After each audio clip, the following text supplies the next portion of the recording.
Shalom Bapak Ibu Saudara-saudara, selamat pagi, selamat bertemu kembali.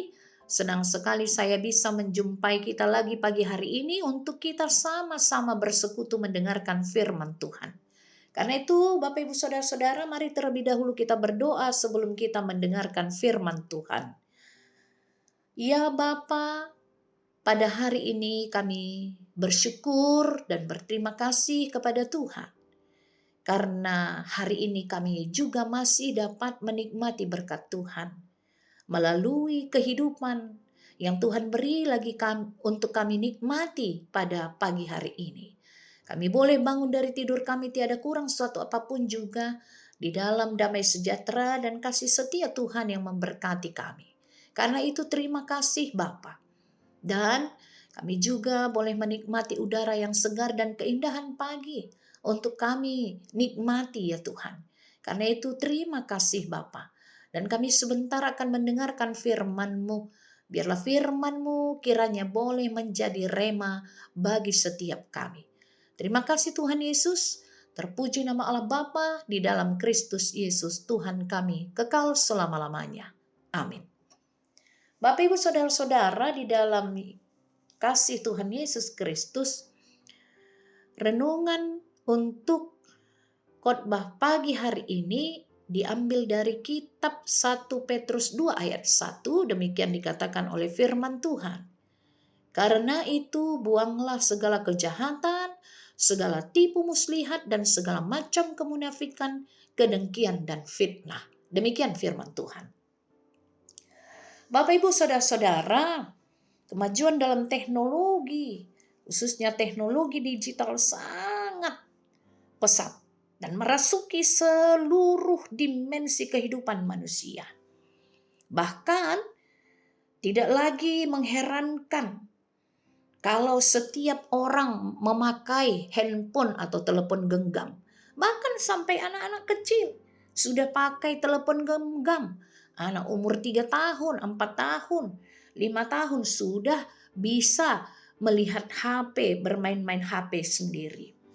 Bukan lagi seperti dulu, HP hanya bisa dimiliki oleh orang-orang yang memiliki uang. Tetapi sekarang, gak usah kita heran kalau HP bahkan digunakan oleh para masyarakat yang dalam tanda kutip kita katakan yang kecil. Semua sudah mengakses teknologi informasi melalui HP, melalui internet dan sebagainya. Bahkan kadang-kadang kita heran ketika melihat seseorang berjalan terus dia ngomong sendiri, atau seseorang sedang mengendarai sepeda motor lalu kita melihat mulutnya komat kamit, ini orang lagi ngapain ya? Ternyata dia sedang berbicara dengan temannya atau dengan saudaranya melalui HP yang dibuat di depannya atau dipegangnya dengan yang ada di telinganya. Nah, alat yang dipakai untuk dapat berkomunikasi kepada orang yang dihubunginya. Lalu kemudian apalagi Bapak Ibu Saudara-saudara, kita juga jangan heran kalau kita berjumpa dengan para pemuda atau pemudi duduk di samping orang tua tapi sibuk terus berFacebook. Dan ada pernah saya dengar yang mengatakan, hampa perasaan hidupku ini kalau tidak berFacebook di dalam sehari. Gitu katanya. Yang artinya bahwa tidak terpisahkan lagi hidupnya dari internet atau handphone. Tentu ini membuat sedih atau miris perasaan kita yang mendengarnya. Karena itu Bapak Ibu Saudara-saudara, sangat berbahaya jika teknologi menguasai diri kita atau hidup kita. Dampak teknologi ada positif dan negatif.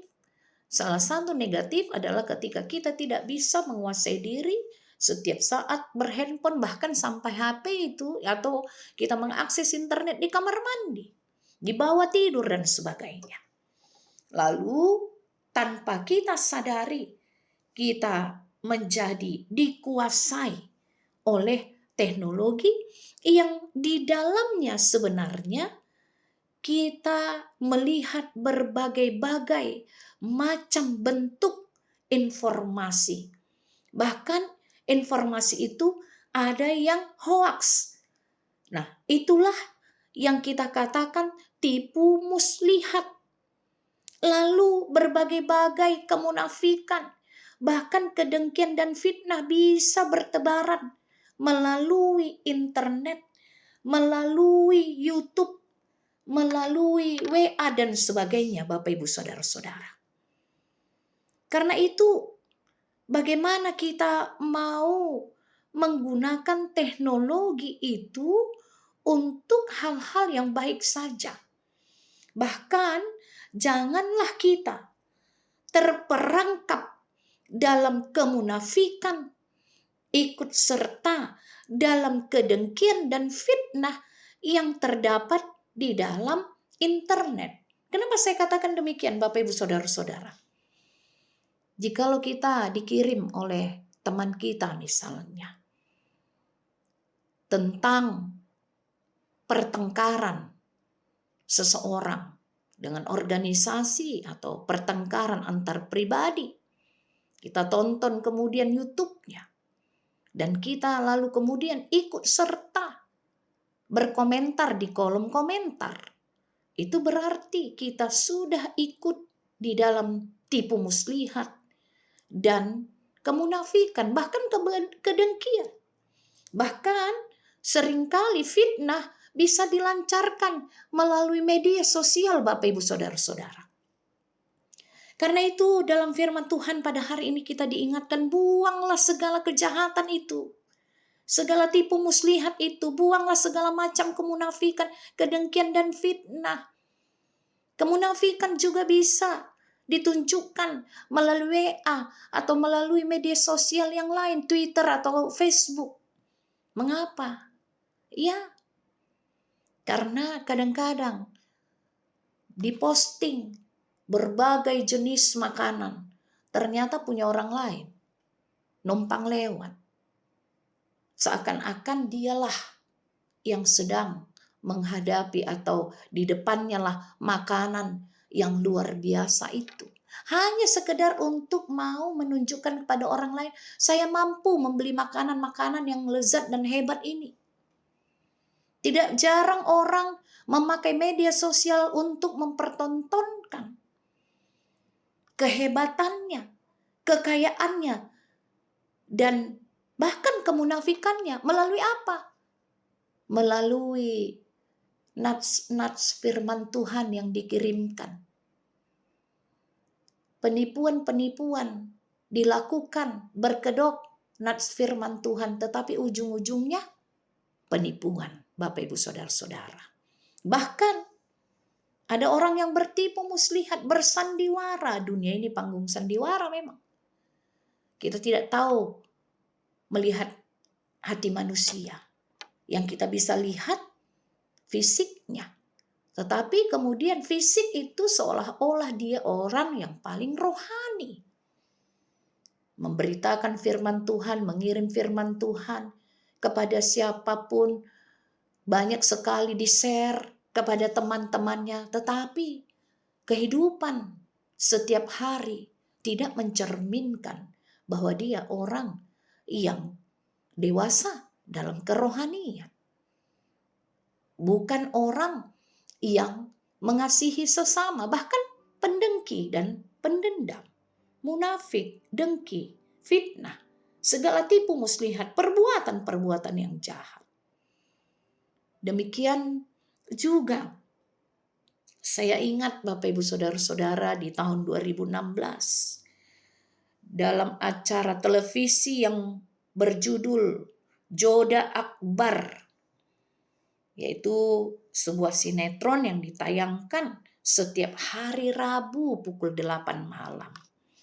Begitu banyak ibu-ibu muda, bahkan ibu-ibu tua udah opung-opung pun menyukai hal itu. Film atau sinetron itu. Lalu ada Cinta di Langit Taj Mahal, 8:30 malam di hari Rabu. Banyak sekali yang menggandrunginya. Tetapi celakanya yang salah adalah bukan soal menyukai sinetron itu, sah-sah saja. Tetapi persoalannya adalah ketika pertanyaan menjadi dilupakan oleh karena lebih mementingkan menonton sinetron. Terjadi lagi kemunafikan dalam hal ini. Di mana kita sebagai orang Kristen yang mengatakan bahwa lebih mendahulukan Tuhan, lebih mendahulukan puji-pujian kepada Tuhan, ibadah kepada Tuhan, daripada keinginan-keinginan duniawi kita.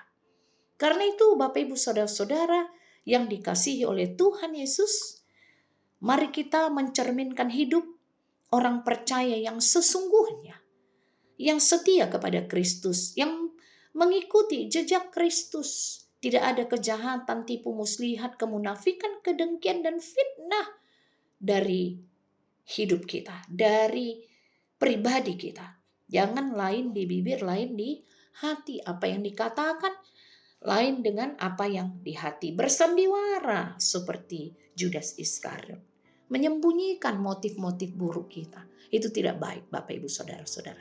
Hiduplah di dalam takut akan Tuhan yang menjiwai jiwa Kristus di dalam kehidupan kita.